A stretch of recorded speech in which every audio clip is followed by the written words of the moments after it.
প্রত্যেক দিনই মনে করি যে কিছু না কিছু করব। আজকে একটা নতুন ভিডিও করব, একটা ভিডিও শেয়ার করব আপনাদের সাথে। কিন্তু কখনো করে হয়ে ওঠে না। আমি বুঝতেই পারি না সবাই কিভাবে এত ভিডিও করে, এত ভিডিও শেয়ার করে, প্রতিদিন ভিডিও আপলোড করে। আমি কেন পারি না বুঝি না। আসসালামু আলাইকুম। আমি আজকে আপনাদের সামনে আরেকটা ভিডিও নিয়ে আসলাম অনেকদিন পরে। আসলে আমার ভিডিও করাই হয় না। আমি সেই সুযোগটাই পাই না। হয়তো সুযোগ পাই কিন্তু করার ওই আগ্রহ থাকে না, জানি না কেন। কিন্তু মন চাই করতে, আবার করতে পারি না, এই আরকি। তো যাই হোক, আজকে আমি কি করলাম দেখেন, এই ওয়ারড্রপটার উপরে এত গোছগাছ করে রাখি, তারপরেও আমার গোছানো থাকে না। একটু পরে আবার অগোছালো হয়ে যায়। যে ঘরে বাচ্চা থাকে ওই ঘরে কোনো কিছু গুছিয়ে রাখা যায় না।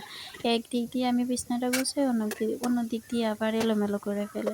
তারপর দেখেন গোছগাছ শেষ করে তারপরে রান্না করতে চলে আসলাম। আমাদের এদিকে গ্যাস নাই কতদিন ধরে। একটু করে জ্বলে, অত বেশি জ্বলে না। এতটুকু দিয়ে রান্না করা যায় না। তো এইজন্য আমি একটা চুলা বানাইলাম নিজের হাতে ১ম বার।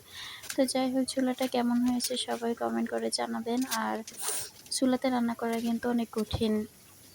আমার কাছে খুবই কষ্ট লাগে চুলায় রান্না করতে, কিন্তু চুলার রান্না অনেক মজা হয়। তো যাই হোক, এখানে আমি রান্না-বান্না শুরু করে দিলাম। তো সবাই ভালো থাকবেন, সুস্থ থাকবেন, দোয়া করবেন। আর আপনারাও বলবেন ভিডিওটা কেমন হয়েছে।